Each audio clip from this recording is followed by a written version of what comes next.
Welcome to Peekaboo! இந்த கதை ஒரு மாயாஜால காட்டை பற்றியது. ஒரு காலத்தில் ஒரு அழகான பசுமையான காட்டின் ஆழத்தில் பல விலங்குகள் வாழ்ந்தன. ராமு புலி, சோமு முயல், கோகிலா காகம் மற்றும் லீலா குட்டி மான். அவர்கள் சிறந்த நண்பர்கள். ஒவ்வொரு காலையிலும் அவர்கள் மின்னும் நீல நதியின் அருகே சந்தித்து விளையாடவும் பழங்களைப் பகிர்ந்து கொள்ளவும் சந்தித்தனர். ராமு வலிமையானவர், துணிச்சலானவர், சோமு வேகமானவர், வேடிக்கையானவர், கோகிலா புத்திசாலி, லீலா கனிவானவர். ஒன்றாக அவர்கள் ஒரு சரியான அணியை உருவாக்கினர். ஒரு நாள் காட்டின் மீது கருமேகங்கள் கூடின.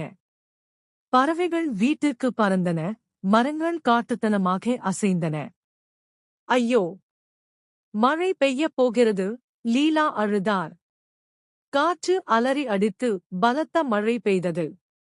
சிறிய விலங்குகள் மறைவை தேடி ஓடின. ஆனால் சோமுவின் குழி தண்ணீரால் நிரம்பத் தொடங்கியது. உதவுங்கள்! என் வீடு வெள்ளத்தில் மூழ்கிவிட்டது, சோமு கத்தினார். இருமுறை யோசிக்காமல் ராமு புயலைக் கடந்து விரைந்தார். என் முதுகில் ஏறு, சோமு என்று கர்ஜித்தார். கோகிலா அவர்கள் மீது பறந்து ஒரு வறண்ட இடத்தைக் கண்டுபிடிக்க, லீலா அவர்களை மலையில் உள்ள ஒரு பெரிய குகையை நோக்கி வழிநடத்தினாள். சிறிது நேரம் கழித்து அவர்கள் அனைவரும் பாதுகாப்பாக குகையை அடைந்தனர். அனைவரும் ஈரமாகவும் களைப்பாகவும் குளிராகவும் இருந்தனர். ஆனால் அவர்கள் ஒன்றாக இருந்தனர். ராமு உலர்ந்த குச்சிகளால் நெருப்பை மூட்டினாள். லீலாதான் சேமித்த பழங்களைப் பகிர்ந்து கொண்டாள். கோகிலா நெருப்பை உயிர்ப்புடன் வைத்திருக்க தன் இறக்கைகளை அசைத்தாள். மழை வெளியே பெய்தபோது அன்றைய பயங்கரமான தருணங்களைப் பற்றி அவர்கள் சிரித்தனர். மறுநாள் காலை சூரியன் திரும்பியது. ராமு குகைக்கு வெளியே கால் வைத்தபோது மரங்களுக்குப் பின்னால் ஏதோ பிரகாசிப்பதைக் கண்டான். பாருங்கள், ஏதோ ஒளிர்கிறது என்று கோகிலா ஆர்வத்துடன் சொன்னாள். அவர்கள் ஒளியை பின்தொடர்ந்து வானவில் போல மின்னும் ஒரு சிறிய குளத்தைக் கண்டார்கள். அதன் மேலே மிதப்பது ஒரு தங்கப்பூ. அது அழகாக இருக்கிறது என்று லீலா கிசுகிசுத்தாள். திடீரென்று குளத்திலிருந்து ஒரு மென்மையான குரல் பேசியது. அன்புள்ள நண்பர்களே, ஒருவருக்கொருவர் உதவியதற்கு நன்றி. நான் காட்டின் ஆவி. இந்த தங்கப்பூ ஒரு பரிசு. எல்லா இதயங்களும் கருணையுடன் இருக்கும்போது மட்டுமே அது பூக்கும். அதாவது நமது நட்பு அதை மலரச் செய்ததா? சோமுவிடம் கேட்டான். ஆம் என்று ஆவி சொன்னது. ஏனென்றால் உண்மையான நட்பு தங்கத்தை விட பிரகாசமாக பிரகாசிக்கிறது. பின்னர் தங்கப்பூ 4 சிறிய நட்சத்திரங்களாக மாறியது. ஒவ்வொரு நட்சத்திரமும் ஒரு நண்பரை நோக்கி பறந்து அவர்களின் மார்பில் மெதுவாக அமர்ந்தது. அன்றிலிருந்து அந்த நட்சத்திரங்கள் ஒருவருக்கொருவர் உதவி செய்யும் போதெல்லாம் பிரகாசித்தன. பல நாட்கள் மகிழ்ச்சியுடன் கடந்தன. ஆனால் ஒரு கோடையில் காட்டின் தொலைதூர மூலையில் ஒரு தீ விபத்து ஏற்பட்டது.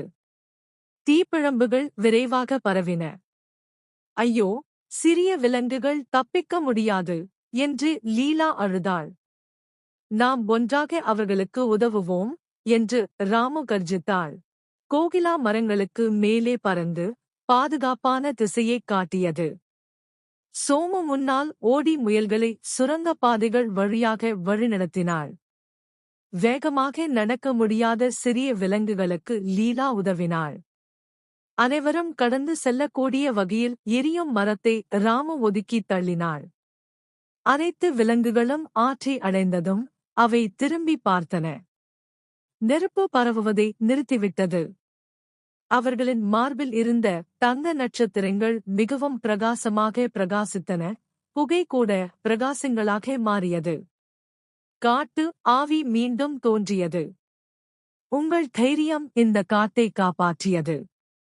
எப்போதும் ஒற்றுமையாக இருங்கள், ஏனென்றால் நண்பர்கள் ஒன்றாக நிற்கும்போது எதையும் வெல்ல முடியும்.